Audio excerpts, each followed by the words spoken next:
This is the internet's worst gaming podcast. I'm Loki Jarson, and here, as always, is Joe Stizzy. Hey everybody.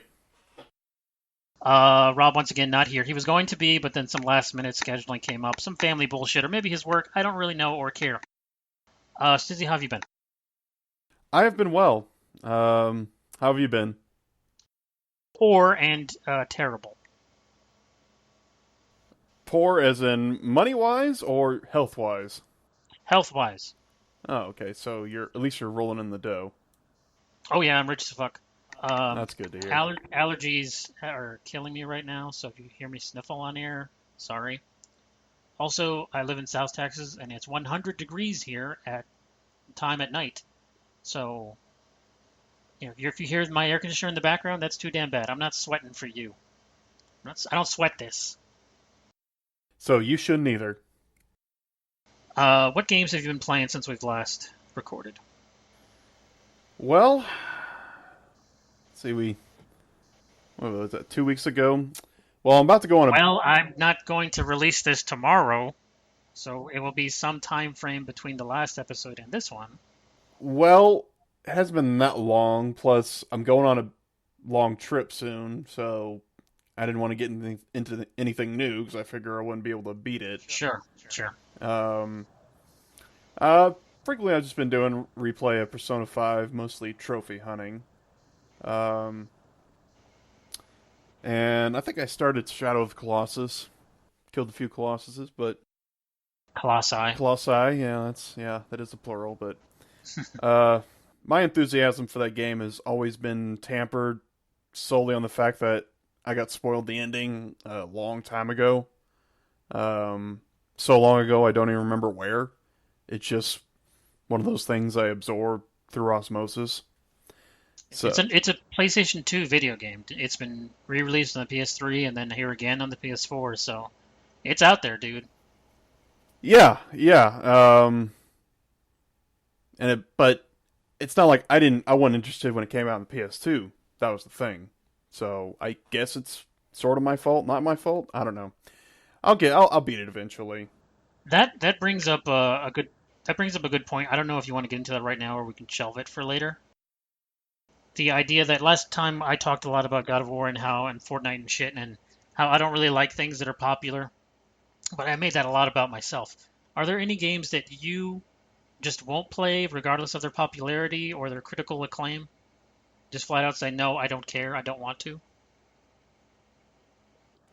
I won't hold it against the game merely because it's popular. I gave Fortnite a try.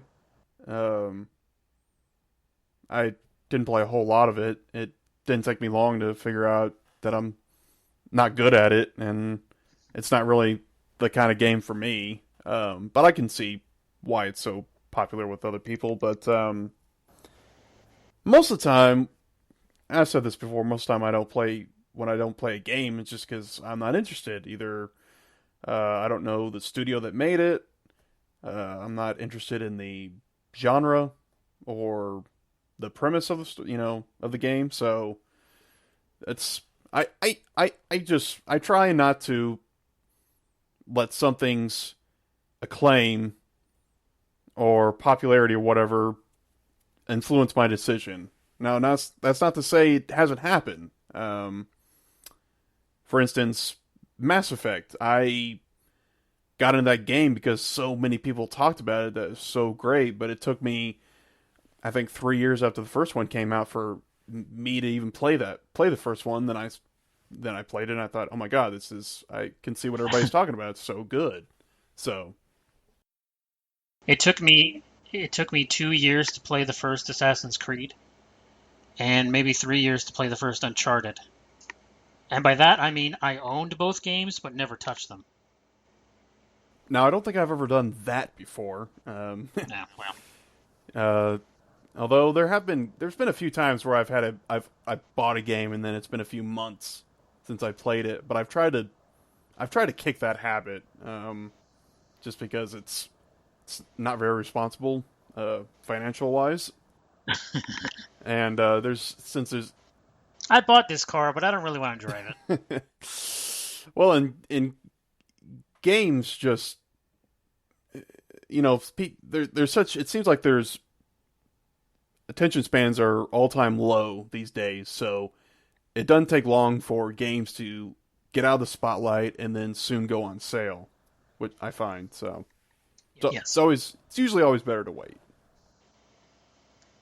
That's also something I've been doing lately, these past couple of weeks. I don't know where I got this idea, as I get most of my ideas, they just happen. Of I want to try games again that either I dismissed initially for whatever reason, or started and never finished, or bought years ago but never actually really got into. And so I went back to a lot of 360 games and played these, excuse me, PlayStation 3 games. And for some of them, like Dragon's Dogma, which was a JRPG that came around the same time as Dark Souls, so it got a lot of unfair comparisons, even though it's nothing like that game. I said, you know what? I tried playing this years ago. I don't know why I stopped. Let's play it again. Let's beat it. Let's see what did I miss over all these years? And it was re-released on PS4 like 2 years ago. Uh, in playing through it a couple hours, I remembered, oh yeah, now I know why I didn't finish it, because it fucking sucks and I hate it. Without getting too technical into the nuances of the game, it's bullshit, and I don't like it, and I don't want to play it anymore. And I was right all those years ago when I stopped, so it's good for that validation. Yeah, it's there's very few times personally that I find that I change my opinion about a game or a series. See, but it has happened for me. It actually, believe it or not, happened with Dark Souls. I played that back in 2012, and I said, "Fuck this, this sucks." And now it's one of my favorite games ever. Yeah, maybe there's hope for me yet, as far as Dark Souls and Bloodborne goes. No, But don't bother. Don't worry about it. Not important. yeah, but there's been and there's plenty of games that I have on my shelf right now that I like. I either started and I like it, but just something comes up, or I played it so much that I kind of burned myself out on it, Yeah, which is yeah. also something I'm trying to work on. Because well, you know firsthand how I'm You, when I can get you, into a game. you specifically. I've never seen this get really into a game where you'll only play that all day, every day for like a couple of weeks and just totally waste yourself on it. And I'm like, "Suzie, have you done anything else but play the game?" You're like, no, I don't even eat or drink anymore. I just consume this game. That's probably a little exaggeration, but it's Nope, not. that's 100. That's a direct quote. Well, I mean the eating and drinking part, but yeah, I do immerse myself in a game if I really like it. In the new hotness, though. Yeah, and that happened with. I'm trying to think. Probably the last game I did that with was. God of War. Uh, yeah, probably. Although I don't know. I I was playing a couple other things in between as well with that. I did finish it fairly quickly, just because it's not. I mean, it's like a 30-hour game, which, compared to a lot of other games I've played, it's not that long. But and it's one of the easiest platinums out there to get. So, Oh, so you're done with it? Please mail it to me so I don't have to spend any money on it. I guess I could. But I'm trying to. Yeah, but I think I also did that with Danganronpa, and I have no regrets on that. Well, that's a little bit different. You're not playing. I know people. I don't want to get into this. They're two very different kinds of games. And for that, it was the story, and I'm a Yeah, sucker for yeah. mystery games, so it was easy for me to get sucked in. So There are a couple other games I've been trying to replay or restart from the beginning. Risen 3 Titan Lords, a couple hours into that. Red Faction Armageddon, I beat that after not having played it for many years. Um, and then another game on my 360 that I've had for so long, but I never really could get into. I had the HD Devil May Cry series of 1, 2, and 3. And also on my PS4 last year, I got the re-release of Devil May Cry 4. And 2 years ago, no, 2015, 3 years ago, I got DMC, which was the reboot that was on last gen, but they ported over to this gen.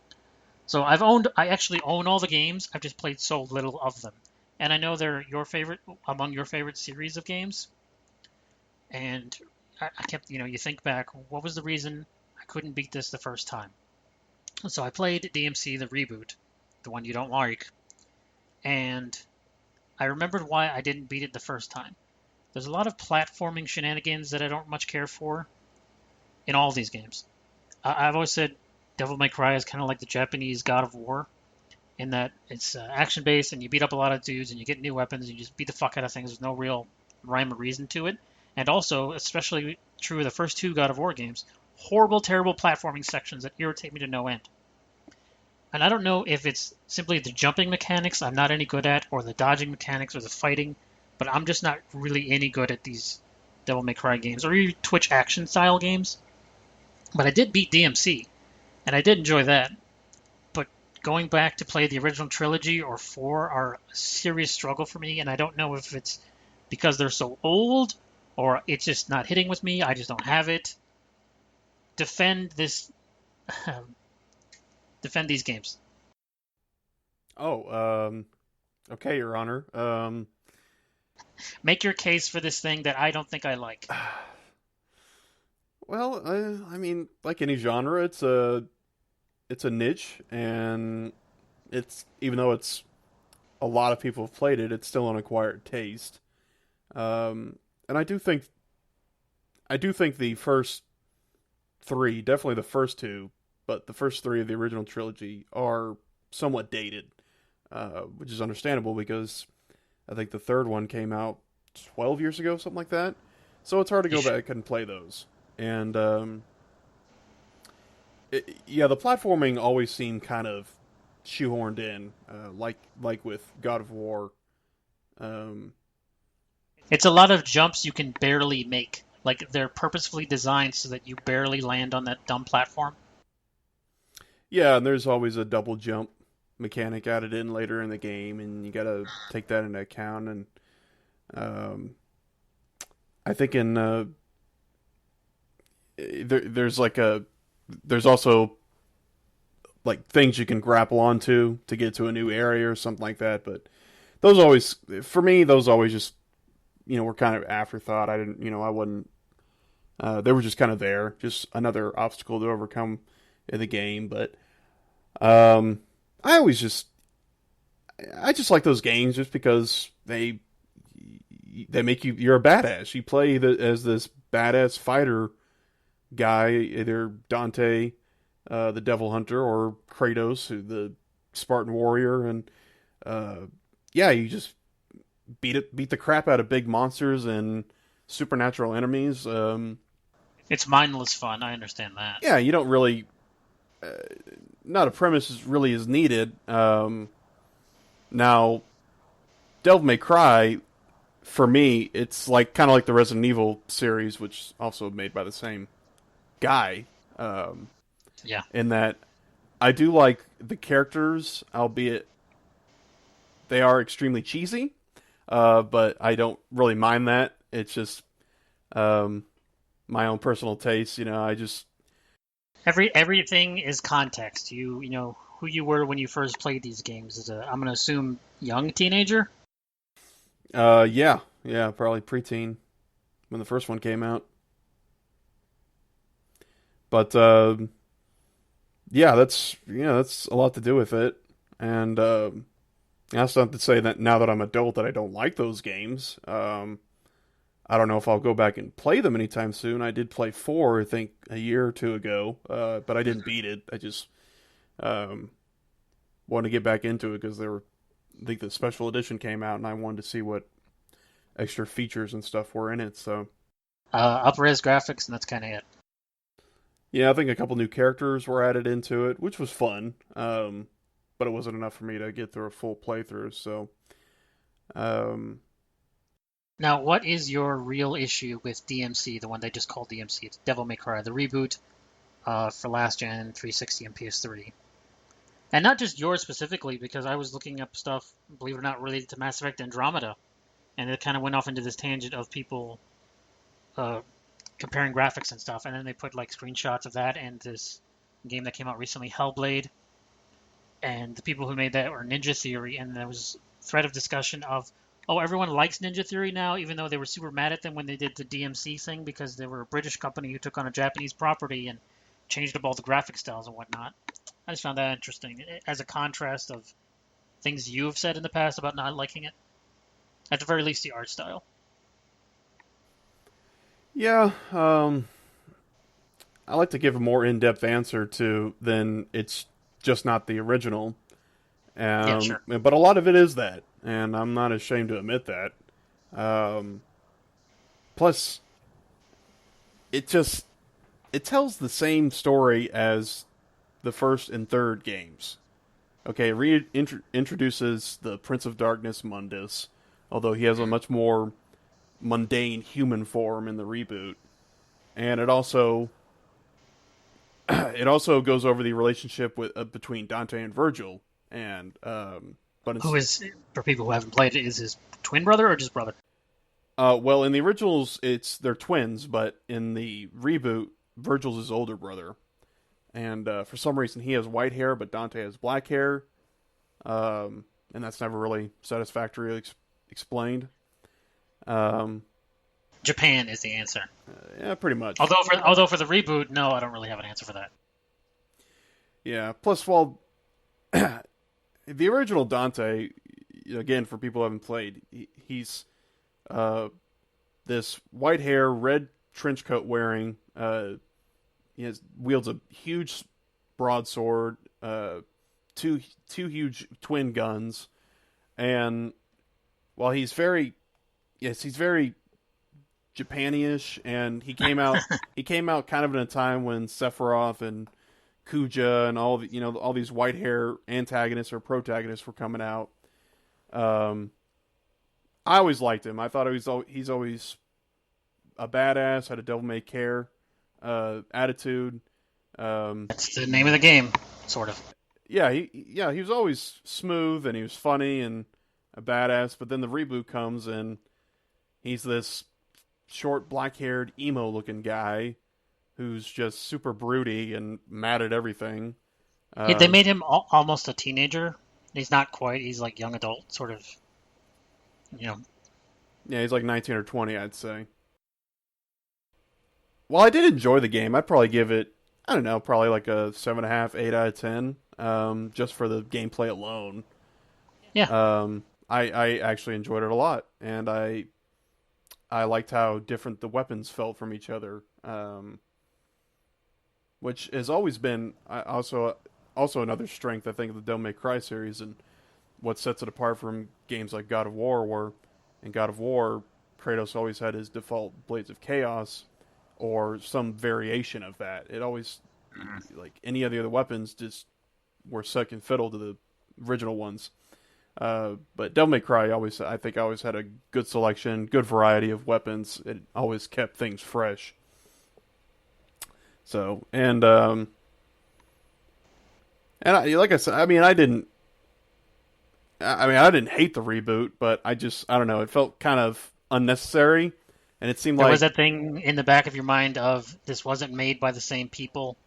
yeah, and it seemed like Ninja Theory wanted to put their own stamp on it, which I guess they did, but not stray too far off from the quote unquote lore of the universe. So Sure. they kind of rehashed a lot of story elements from previous games and just put minor tweaks into them. So and it was a solid game. I don't hate it by any means. So it is what it is. So Well, good news. You can play it because they also ported that to Xbox One, PS4. oh great. Can't wait. To date, it's the only Devil May Cry game I've beaten. Therefore, by default, it is the best. It is very unlikely I will go back and beat 1, 2, or 3. It's possible, not probable, that I'll beat 4, because I just spent an entire level going backwards, because these fucking games do not give you directions on which way to go, and actually allow you to backtrack as far as you'd like.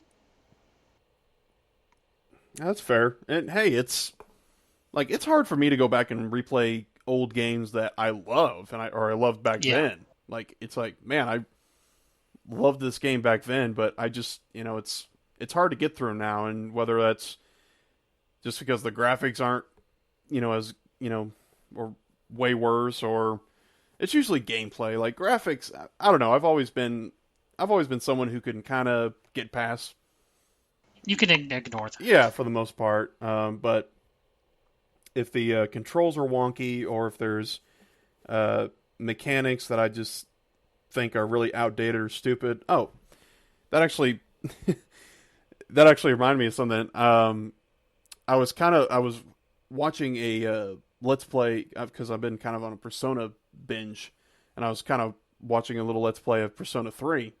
A fair warning: if we go down this road, we may never come back. No, I just wanted to add to this last point Okay. about going back to old games, but there's a I never played 3, but I noticed during the Let's Play that even though Persona 3 is an RPG, that you cannot actually control your other party members in it. And Right. I have never heard that even in the old RPGs that I used to play, like in the 90s and early aughts. I just like, wow, who thought this was a good idea? So it would be hard for me to go back, like, even if I had played Persona 3 back then, it'd be hard for me to go back and be like, wow, I can't control anything these other people are doing. I just give them general commands. So, and it's like that with a lot of games, a lot of those older games. We've come a long way in terms of design, both of AI and of control and of camera control. Camera control is one of my real big issues with that old Devil May Cry stuff. It's like, holy fuck, why is this so slow? Why is it going the wrong way? Can we just turn around, please? Oh my god, why is this level so long? Other than that, it's a fine, enjoyable experience. Well, if you can, if you've played, if you ask me to play any of them or which one you should play, I would say if any of them, play 3 because it's a prequel to all the others. You don't need to play any of the others to understand 3, and in my opinion, it's still the best one. Well, I've read Dante's Inferno, and I feel like I understand the story just fine. That's not quite the same thing, but That's where they lift the characters: Dante, who was Dante Alighieri, the narrator, and Virgil, who wrote Aeneid, who was his guide through hell. again, there was some inspiration Also, taken from that, but not quite the same. But also as an aside, among the many games I will defend the Dante's Inferno game from last gen. I don't remember who made it. I think it was Visceral who made the Dead Space series.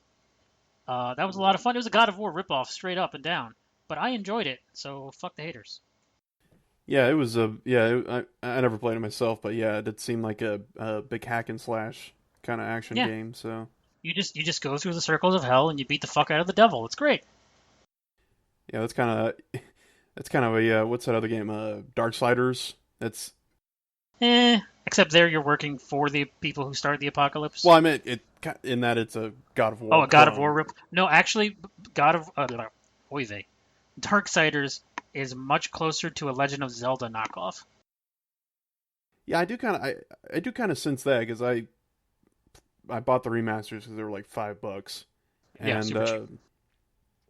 yeah, there is some customization in that, but I haven't gotten too far in it. So I mean, it's a lot of like go into this dungeon, get a new item, use this new item to beat the boss style of gameplay. Also, you have to find a map in every dungeon.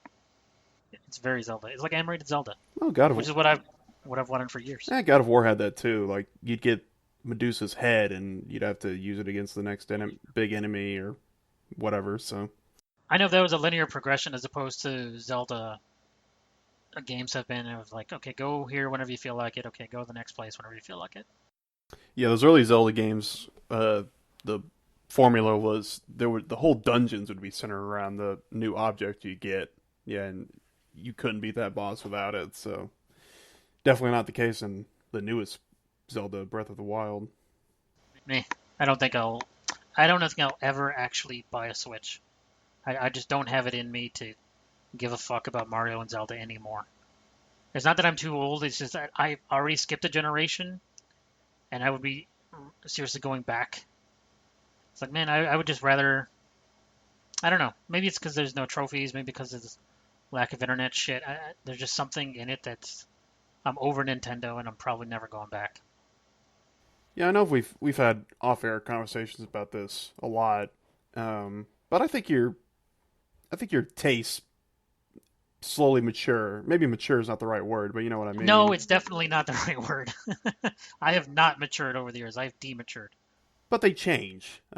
Yes, yes. You're changing games do change. So you're changing games do change. Okay, you're Taste in games do taste. exactly. And Your tasty games taste great. I know you can't taste in real life, so don't bring it up.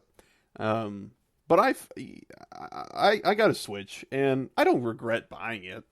It's a lot of fun, and it's a neat console, and I've had fun playing the games on it. But like the last Mario, Super Mario Odyssey, it's a lot of fun, and um, and I do respect new ways that they try and keep the very old franchise fresh. I'll give them that. They're not just trying to throw out the same game and with a new fresh coat of paint and have people buy it, even though people probably still would. But it was a lot of fun. I played it, I beat it, and that was it. The end. Yeah, basically that's basically how it was. Like I didn't stay up all night thinking, oh my gosh, Super Mario Odyssey, it's like one of the best games I've ever played. Just like it didn't consume my whole day and night like like Danganronpa or Persona 5 when I first played it, or some of these other games have. So, but it was a very enjoyable game. So that that enough. Maybe that sometimes that's enough. Yeah, it really is. Sometimes I've said this before on old shows that don't exist anymore. Um, you need games that are just okay. You don't need, AAA 5-star games all the time. We can't have that. You'll saturate the industry. Everybody's looking for market share. Whether it's independent games or games that are only a couple hours old or retro stuff, you need games that are just like, okay, I spent a couple hours in it. I got what I wanted out of it. Delete. I don't need any more. There's nothing wrong with that at all. Yeah, you can't eat steak all the time. Yeah. Sometimes you need a nice hamburger or something. Sometimes I can't eat gluten either, so I can't have a hamburger at all. Just I can't use any food analogies or comparisons or metaphors. Really cannot. Not involving food. Pick something else. But I think it's. I want to go back like 10 minutes ago. You mentioned the thing with Dante's hair. One of the first conversations you and I ever had one-on-one was, believe it or not, about Dante's hair. I have a good memory for conversations. This is years and years and years and years ago. We started talking. I don't remember exactly how we got to this context, but involving. Actually, you know what? It may have been with Metal Gear Solid, because of Raiden's white hair. And you said something to the effect of the only video game characters or male characters that you were cool with having white hair was Dante from Devil May Cry and Geralt from The Witcher. And then we got into a discussion about The Witcher 2 Assassins of Kings, which had come out back then on 360. And for whatever reason, I was under the impression that you had already played and enjoyed that game and were recommending it to me. Little did I know you had not played the game at that point. But you actually are responsible for me playing that game, so it's all your fault. Thanks a lot, asshole. I have zero recollection of this conversation, to be honest It was with a you. long time ago, dude. God, I bet it was. Yeah, I think that was probably around the time like I had obviously had heard of the Witcher series, because I believe I was recommended that game to somebody I was in high school with, and I looked into it, and I thought, okay, who's this really old guy that we're playing as? Geralt. Oh, okay, he's not old. He just has white hair. Okay, that's kind of weird. Actually, he is really old. He's like 150 or something. True, but I didn't know that at the time. Yeah, sure. But I thought, oh, he's called the White Wolf. Okay, all right. Well, he kind of pulls off the white hair, so I guess it's okay.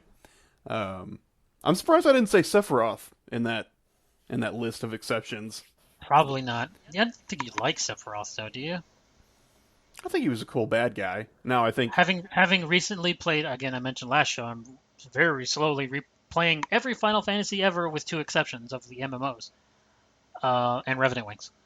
I've just recently, in the last couple of months, beaten Final Fantasy VII, and Sephiroth is like, how did this guy become so popular? I don't get it.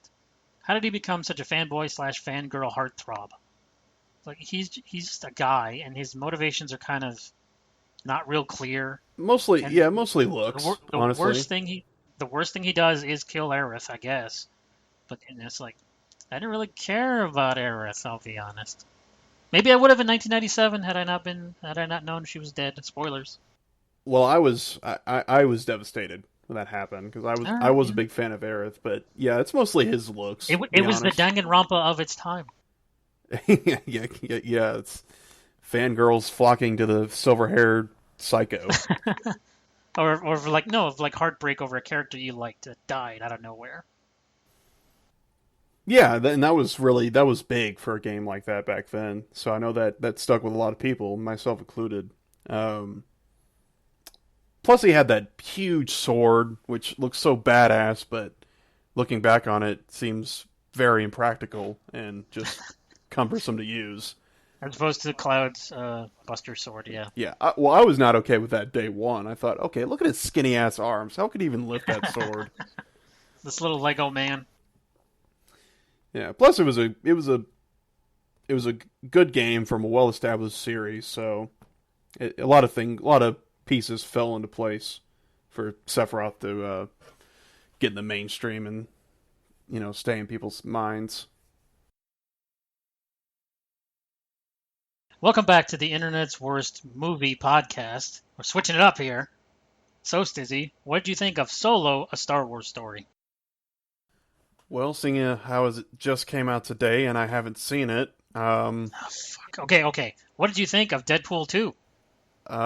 seeing as it came out last week and I still haven't seen it, Son of a bitch. I've already seen both of these movies. well, I'm going to see Deadpool 2 tonight. I can't make any promises that I'll even see Solo, to be honest. All right. Well, you let me know when you're done with those, I guess.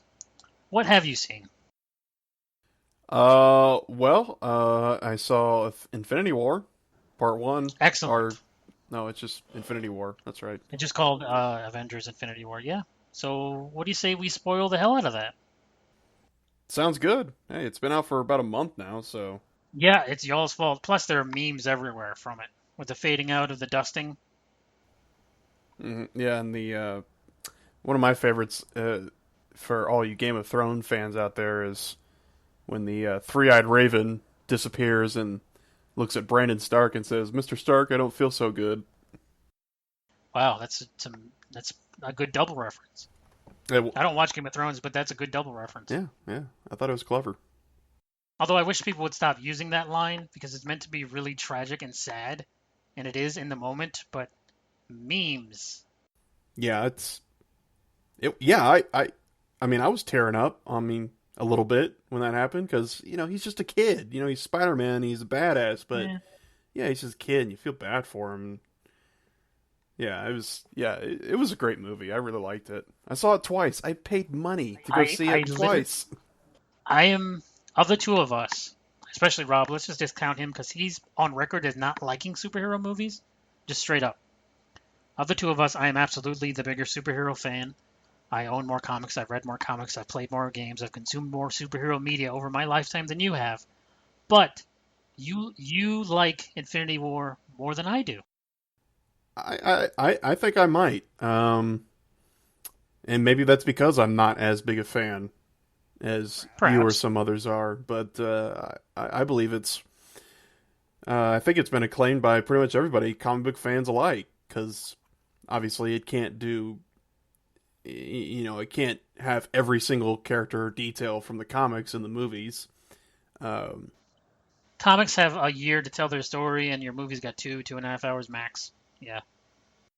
but it's also with this Marvel Cinematic Universe, it's done a good job with the other movies in the universe building up to this moment and to this Mhm. movie. So it had a ton of weight behind it, and it had a lot of expectations. And I think for the most part, they knocked them out of the park. You've been saying for years that you've wanted to get kind of into comics, but have never really found a good entry point. Yeah, it's very intimidating because there's just so many issues and so many retellings and new authors telling their own Mhm. stories. So I'll tell you what. If you will send me God of War, I will send you every X-Men issue from its inception in 1960 to 2005. okay, I'm going to tell you, I'm going to save you a lot of energy and shipping costs. I will not read all of those. Trust me. Oh no, it's on a CD. Like viewed on my I computer have or audio? no, yeah, it's me narrating it. Yeah, okay. I have it on. I have every Amazing Spider-Man from its inception in 1963 to 2005. I have every X-Men from 1960 to 2005. I have every Fantastic Four to 2005. I have every Silver Surfer. I have every Ghost Rider. There's one other. It's out of my brain right now. Yeah, I own all Yeah, those. you are a real Marvel fanboy. Yes, I am. I like the first comic book I ever read actually was a Justice League about environmentalism and like national parks and shit. And I was a little kid, too dumb to realize I was being preached to. Um, and the first character I ever gravitated towards was Green Arrow because he was still back then just basically a Robin Hood knockoff, and he looked a lot like Robin Hood. And I was a kid, I really liked Robin Hood. And I've even built my own bow out of like a shoestring and a twig in the backyard and shit. I loved archery. I still love archery. Archery's cool. Ooda lolly. Huh? The song from the movie, the Disney Robin Hood, like I saw Ooda that lolly. once. I don't think I've ever actually seen that all the way through. It's not my favorite Disney, but I like it. I much prefer Men in Tights, That is a funny one. but not the Russell Crowe movie. I didn't like that. Maybe this reboot that's like super ultra badass. It's not your daddy's Robin Hood. We've got guns and shit. It looks fucking awful. But they're making another remake. Yeah, they already have a trailer out. Oh, I didn't know this. Yeah, Is it called Robin Hood or yeah, just yeah. Hood? Oh, okay, all right. Although it basically looks like Arrow season two. Yeah, Like even like the premise of it. yeah. That's kind of I kind of see that as the modern day Robin Hood. To be honest. Kinda, not really. I mean, the character Green Arrow doesn't do anything like that, and that he starts off rich for one. True, but he does steal from those that have more than others and are taking advantage of other people. In the initial season, yeah, that's the idea. Where it's gotten to now, my God, it's like fucking balls crazy. I used to go by the standard formula of Marvel movies good, DC movies bad. Marvel shows bad, DC shows good. And that's waxed and wanes over the years, but I think it's a nice principle. Like, Justice League was not very good, but it wasn't horrible. And as for the Marvel like Netflix shows, I've never liked any of them except for the season one of Luke Cage, and that seems more and more like an outlier the further and further we get away from it. Yeah, probably because even though it was part of the shows that were the Netflix Marvel shows that were going to turn into the Defenders. It felt Mhm. separate from all the other ones, so I think it was easier to. Did you finish that season? Yeah. I did. I enjoyed it. One of my favorite things actually of that show. Let's just spoil all of Luke Cage season one when the superhero chat. Uh, was actually the character Shades. I thought he was the fucking best character in that show and maybe of the whole Netflix Marvel series of any one of them. I always liked the secondary underlings more for some reason. Like in Daredevil season one, I liked Wesley way more than the terrible Kingpin. But the stuck fucking worst character in that show killed off the best character. Anyways, Shades was awesome and he's creepy and really good at acting and a great character. Yeah, I also liked how he wasn't really well. He was affiliated with Cottonmouth, but he wasn't working for Cottonmouth per se. He was working for Right. Diamondback, I think it was. Um, Yeah. The snake thing makes more sense in the comics. Just move on from it. yeah. But yeah, I agree with you. Yeah, he's kind of like that. He's kind of like that guy in a big fight that just stands there for a while and doesn't do anything, but you know when he does something, it's gonna be awesome. What did you think of when halfway through the season they killed off Cottonmouth? Yeah, that was really unexpected because Yeah. I enjoyed his character. I thought he was really good. He was a really good foil to Luke Cage. Mhm.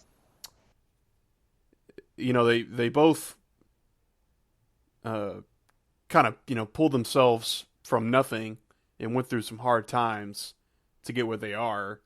Now, granted, Luke Cage, he had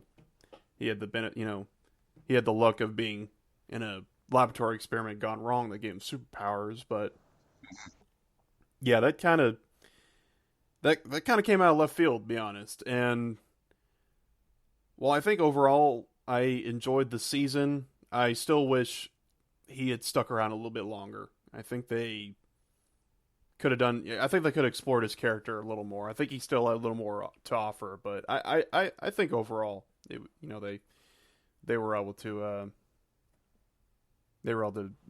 make it work. So I do think it was an interesting idea of like when Diamondback ended up showing up and he's got his dump suit and is like, well, you're kind of dispatched fairly early.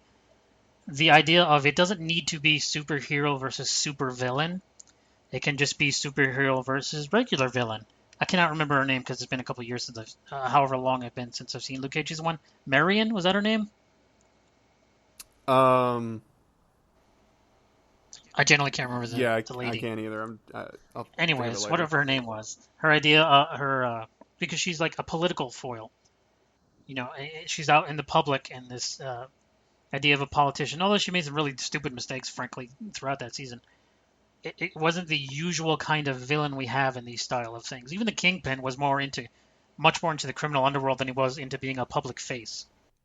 Yeah, that was kind of an afterthought later on in the Yeah. season. And I think where Luke Cage really shown that all the other shows, Daredevil and just especially Jessica Jones and Iron Fist, severely lacked in that Luke Cage was allowed to win some, then lose some, then win some again. Far too often in these Netflix Marvel shows, you see the hero lose and lose and lose and lose, and then win in like the 11th hour. Jessica Jones is the absolute worst example of this I've ever seen. And in the final episode, even though she's been controlled by the Purple Man fucking throughout half the season, she just like snaps his neck like it's nothing. Even though apparently he's back in season 2, I don't know. I don't give a fuck about season 2. But she never has any victories up to that point, up to the last episode. So how am I supposed to care? Daredevil gets his ass kicked the entire season, and then the last episode he finally gets the suit, and then he fights Kingpin and he wins. And then in Daredevil season 2, he goes to visit the Kingpin as Matt Murdock, and the Kingpin beats his ass, and Matt doesn't do anything about it. Terrible. Yeah, I know Daredevil. He beat up some lackeys and disrupted some operations, but it never really felt like it affected Kingpin all that much. Yeah. Just was kind of an annoyance. But like that part, I can't remember what episode it was, but when Luke Cage breaks into the is it like a community center where being used as a front for Cottonmouth's laundering the money, that really hit Cottonmouth, and that put him in a corner. And I guess looking back on it, that could I guess the writing was on the wall that Cottonmouth, his time was coming to a close. Because then he just threw everything that he had at Luke Cage. But you understand my philosophical idea of win some, lose some. The bad guy gains ground, and the good guy gains ground, rather than just one side constantly winning. Yeah, and I think that they did a really good job juggling that, considering the hero of the story is literally indestructible. He's Superman, and Cottonmouth is kind of, urban Lex Luthor. He's not as Yeah. he's not as well funded, obviously, and he's not as smart as Lex Luthor, but he's using every resource at his disposal to fight a unbeatable opponent who just so happens to be the hero, and I can respect that, honestly. Even though he's an evil dude and he does bad things. So, but yeah, they did a good job. Which sadly is the exception rather than the norm, because as I've mentioned those other shows, I haven't watched The Punisher, I haven't watched Defenders, I'm not going to watch Jessica Jones season 2. I'm just like, I can't. These shows are not delivering to me, the mega superhero fan, what I want. They're just a lot of like depressing, soul-searching stuff that you can get anywhere else. Like, what is the difference between these people who hate themselves versus any other TV show that's popular with a main character that hates themselves? Like, I gave up on House after like 5 seasons. I don't need to see any more I'm so depressed hero characters. I've had it with that. Yeah, sometimes, it's good to see the hero win. It's okay to let the hero win in your stories sometimes. I mean, that's... In theory, they're going to eventually, right? exactly, yeah, and it's and as long as it feels earned and Uh-huh. not handed to them on a silver platter, that I think that makes it even better, and that makes uh, following their journey even more worthwhile.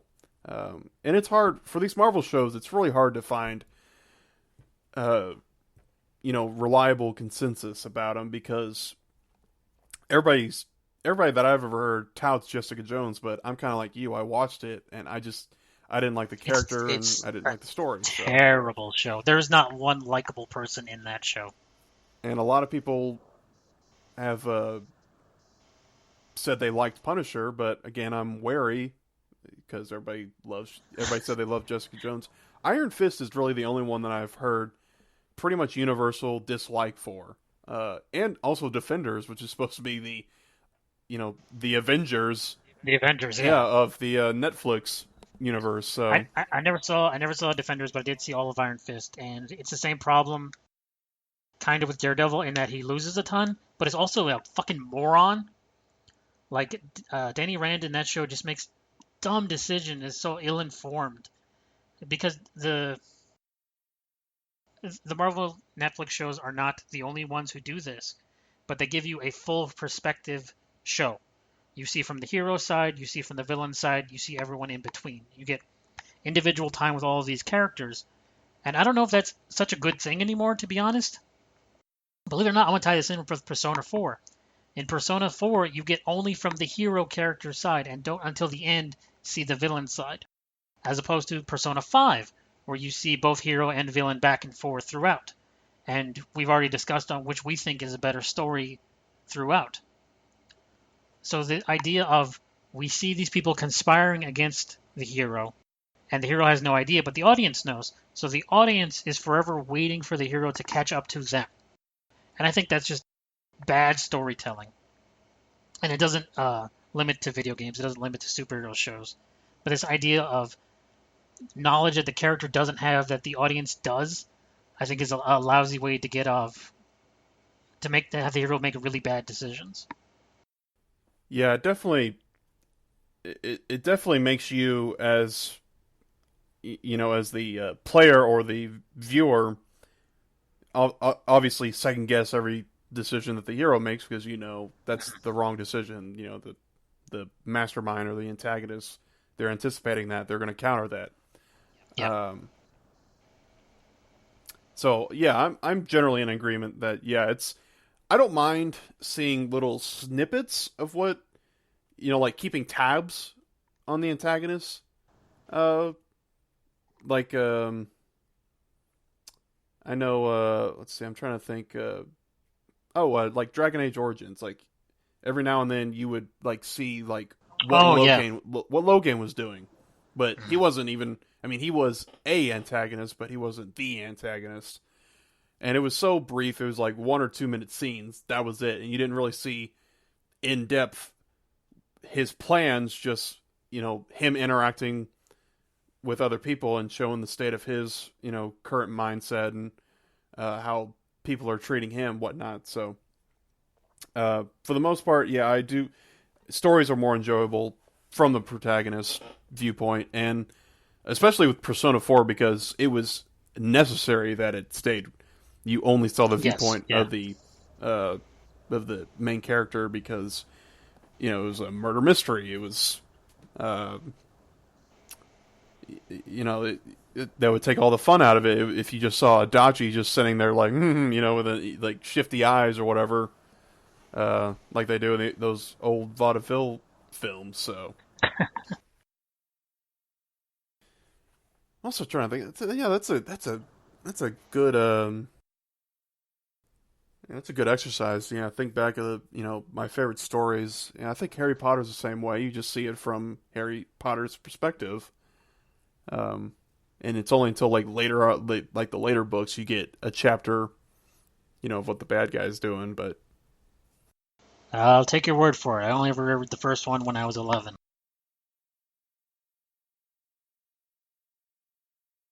But I did play the Lego games. But that was back when the Lego games didn't have dialogue in them. There was a lot of pointing at the thing.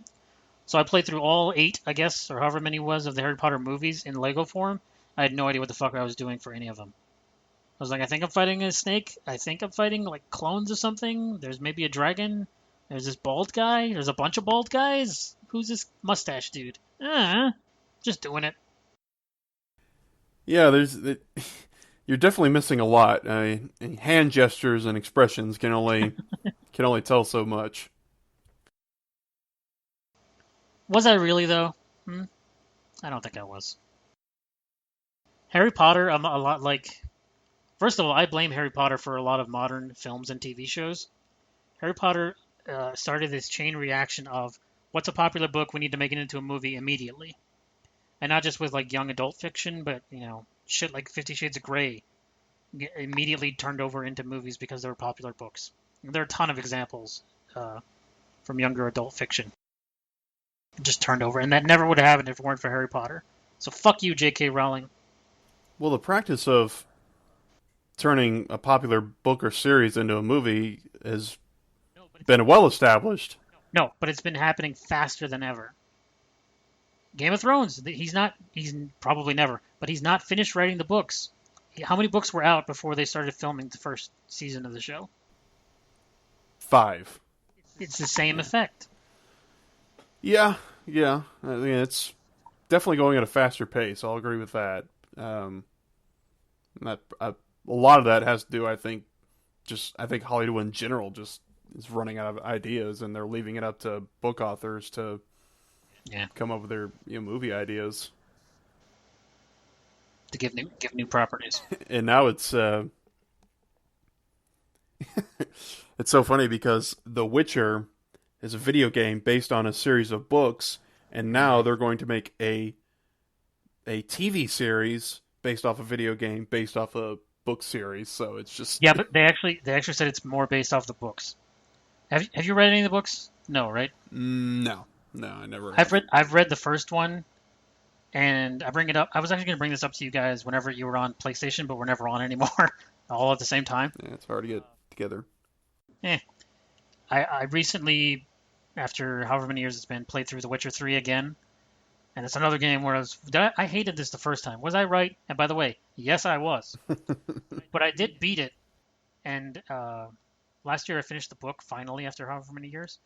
The book is so different from the games in that, in terms of like characterization, like Yennefer is a completely different character, and there's even this thing where in the book sorceresses like manipulate their physical forms so that she made herself pretty, and Geralt during some genie bullshit has this like vision of that she used to be like hunchbacked, and one of her eyebrows is all weird, and she has a longer nose and stuff. Like they does not describe her as looking like she does in the video game. I'm just saying that. Wow, I didn't know that. Yeah. That definitely makes me rethink romancing her. That's for damn sure. Yeah, she just made herself up prettier with magic. Apparently, they all do So that. is it like an illusion, or does she actually alter her appearance? No, she actually altered her appearance Okay. permanently. It's like I used magic to give myself plastic surgery. Okay. Well, that's a little different. Geralt is practically the same. Not really. He narrates to himself constantly like he does in the game, so they took that directly from there. He never ever fucking shuts up for even a second. It's gonna rain again. Smells bad. Well, here's Striga. I'm gonna follow this blood trail, and that's all. That's all in the book. The book is a series of short stories he's telling to someone who's healing his wounds, which is another thing. In the book, he's the fucking worst Witcher there's ever been. The healer, the healer mentions to him, "Wow, those potions that Witchers take really fuck with you." It's like, "Wow, Witchers aren't supposed to feel emotions, but you really love this lady." It's like, "Wow, you were like a terrible Witcher. Why are you the protagonist of this thing?" Even among a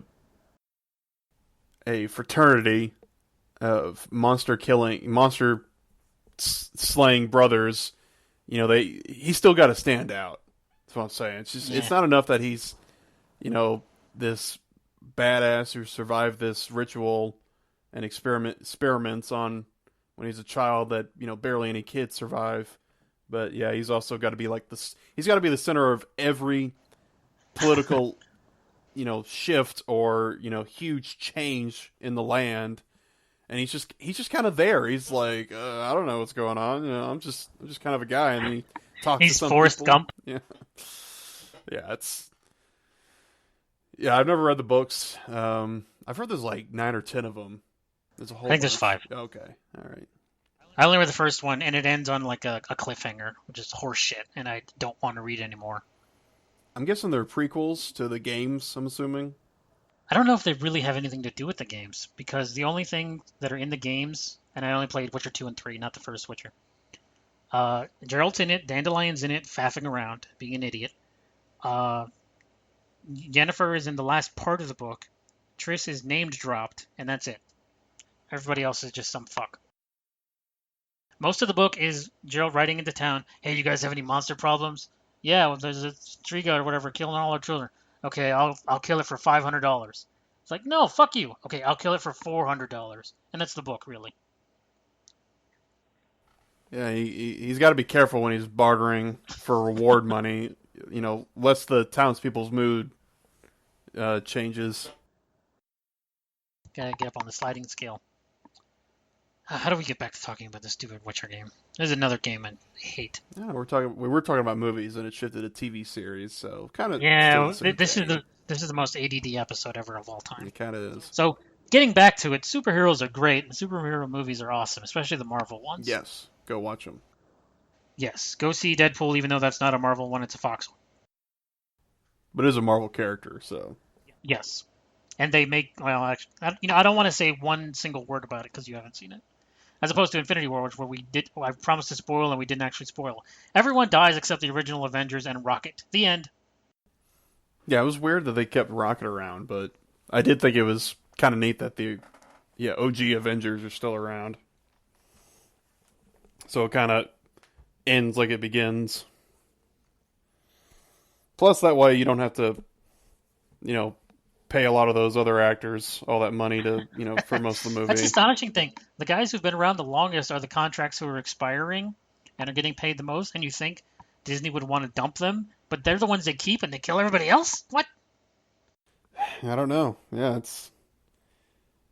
it's like a baseball team that's holding on to the aging superstars with the really bad contracts and then dumping the prospects left and They are right. the So Bartolo Colon of the Avengers. yeah, he's the best player on the Texas Rangers currently, and that just sums up everything about my favorite baseball team, and I made a baseball it makes me reference. sad. Hey, I'm proud of you. Oh, and there's going to be more movies. Spider-Man's already announced a new movie with Jake Gyllenhaal as Mysterio. So I really hope they put the fishbowl head on him. That'd be great. There's going to make a Black Widow movie. I don't know how that's going to work out, really. Is that post or pre? Is Scarlett doing it? Is she not? I don't know. I don't know about that one, but Ant-Man and the Wasp was coming out shortly. So even though he wasn't in Infinity War, this is what he was doing, dicking around here. Lord knows what the fuck happened to Hawkeye. The Archer, the best character because he uses a bow. yeah, and like look at the one time that he's not around, Yeah, they get everything fucked goes to up. hell. They- There you go. He could have shot the gauntlet right out of his hand. exactly. Or yeah, shoot one of the stones loose. Hey, problem solved. Can I tell you one thing about Deadpool? Just one little thing. Deadpool 2. Okay, It's nothing. not. It doesn't involve the movie. It involves an actor. I like Josh Brolin as Cable more than I like Josh Brolin as Thanos. Okay, okay, So there you go. that's good. Did you like him at all as Thanos, or Yes, but I guess it's a thing of like it's his voice and a digitization of his face made big and purple and pink versus putting some robot parts on him. It's one thing to see the guy, you know? Yeah, I understand that. Yeah, I don't know if I'm the opposite, but I think it's kind of cool whenever, especially since CGI is so good now that it can look Yes. pretty realistic, and you can still you can take a well-known actor like that and put him in a role like that, and you part of you knows it's Josh Brolin as Thanos, but it's just there. But there's enough CGI and uh, acting going on that you can believe that it's another character altogether. Sure.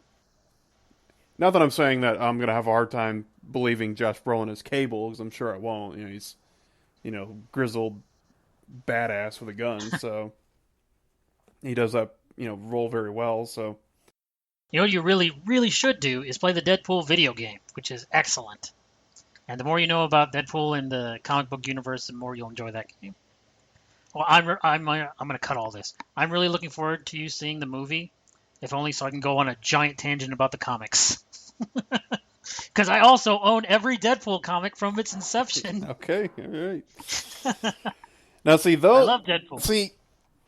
I don't know about X-Men or Silver Surfer, but I might be interested in like Deadpool, like reading some Deadpools and some Spider-Mans. So Some Spider-Mans. yes, Spider-Mans. Well, let's get out of here then. Thanks for listening to the internet's worst gaming / movie I podcast. know we were kind of all over the road today. This episode was everywhere today, but you know what? That's fine. I'll put a warning label. That's just the way it is. Sometimes we have a clear understanding, and sometimes it's whatever. Believe it? Go ahead. Hey, at least we're back. True. We're doing our thing. Believe it or not, here's a special preview. The next show I'm doing will be very ordered and structured because way back when in episodes that no longer exist, and maybe I'll upload them to the archive, but I'm not promising anything because uploading these fucking shows is worse than editing them. Not really. We used to have my brother Nick as a guest on these shows. There's you, me, Rob, and my brother Nick. Well, I'm going to have my other brother, whose name I've not yet been allowed to disclose, actually. We've had discussions on what I'm allowed to call him on the show. We're going to have a show with just me and him next episode. So look forward to that. He's a PC gamer, unlike the rest of us who play mostly console stuff. Yeah, you could come up with a cool code name for him, like Mr. X or Deep Throat. Yeah, that's a big no. Or Childish Gambino. Is this America, though? I mean, is it Lando? Yeah, I had no idea who that was. Or He is neither a child nor Italian. Anyways, let's wrap this up. Say your goodbyes, Stizzy. well, like I said, we're back, and we're hoping to get these out more frequently, and hopefully get Rob back on this, because I don't know what his deal is, but maybe he doesn't like us anymore. But anyways, we'll see. Anymore? Well, yeah. Well, maybe he just doesn't like us even more. But we'll see you next time. Goodbye, everyone.